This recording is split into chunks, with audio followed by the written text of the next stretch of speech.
kwa wale wote ambao mlikuja kushiriki katika maonyesho haya kutoka bara letu la Afrika. Hii ndio safari rally ya pekee katika bara letu la Afrika linalofanyika hapa Kenya, hapa Naivasha.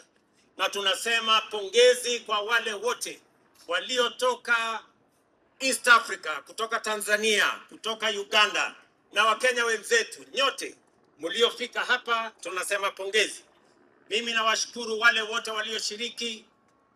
Watu karibu 7,000 wamefanya kazi kwa muda wa siku 10.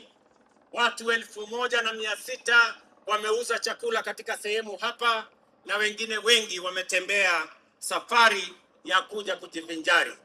Mimi nasema karibuni tena Naivasha mwaka ujao katika safari ya edition ya 73. Asanteni sana, Mungu wabariki, and congratulations to the winners. Thank you very much. Tuwapige makofi tena.